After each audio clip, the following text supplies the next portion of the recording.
Expansion and consolidation of British power in India in the grand sweep of imperial history. Britain's global ambition can be traced through to distinct phases. The First Empire, built across the Atlantic in the Americas and the West Indies, and the Second Empire, born after the Peace of Paris in 1783, expanding eastward into Asia and Africa. The British journey to empire began closer to home with the conquest of Ireland, but soon they saw themselves as the new Romans, self-appointed civilizers of the so-called backward races, driven by Enlightenment-era ideals and Eurocentric superiority. The British justified their expansion into the East, including India, as a civilizing mission. But was their conquest of India a grand design, or did it unfold by accident?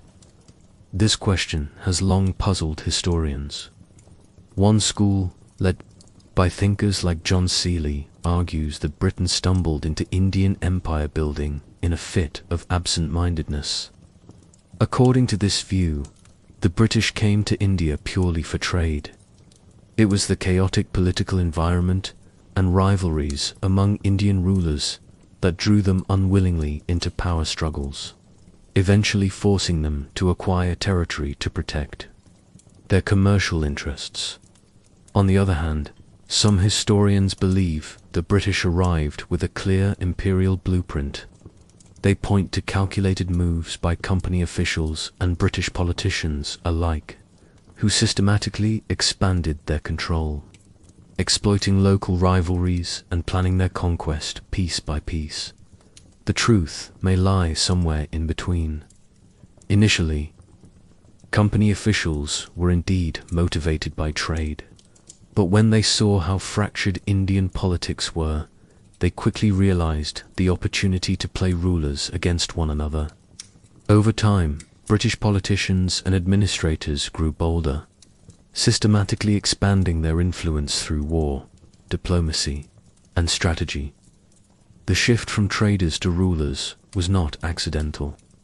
It was driven by a mix of profit, ambition, and European geopolitical pressures. The likes of Lord Wellesley and Lord Hastings implemented imperial strategies with full intent. Wellesley's aggressive use of subsidiary alliances and Hastings' militaristic policies were clear signs that Britain was no longer content with trade. Alone it was empire they sought. But when exactly did this imperial phase begin? Some historians suggest 1740, when the Anglo-French rivalry erupted in India. Others point to 1757, the Battle of Plassey, when the British defeated the Nawab of Bengal. Some even consider 1761, after the Marathas' defeat at Panipat.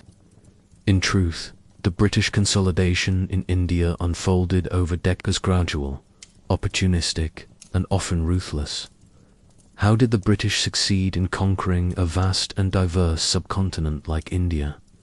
Their success was built on many pillars: superior weapons, muskets, and cannons that far outperformed Indian arms gave the English a battlefield edge. Their troops, unlike India's fragmented armies, were disciplined, well-paid, and loyal. Indian rulers struggled with irregular salaries and undisciplined mercenaries who often switched sides. British officers were chosen on merit, not on caste or family lineage. Their leaders like Clive, Hastings, Dalhousie were brilliant and backed by a second tier of capable commanders. Indian leaders like Hyder Ali and Tipu Sultan, though formidable, lacked coordinated support and often fought more against each other than against the British.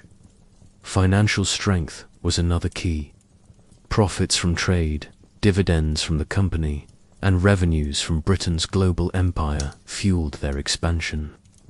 With control of the seas, British supplies and reinforcements kept flowing. Lastly, the British were united by a strong nationalistic pride. Indians, on the other hand, were divided by region, religion, and dynastic ambition. The very idea of India as a unified political entity did not yet exist. And so, piece by piece, the British built their Indian empire just through strength, but through clever manipulation of Indian disunity. This is the story of how a trading company, driven by profit and powered by strategy, transformed into an empire that would rule India for nearly 2 centuries.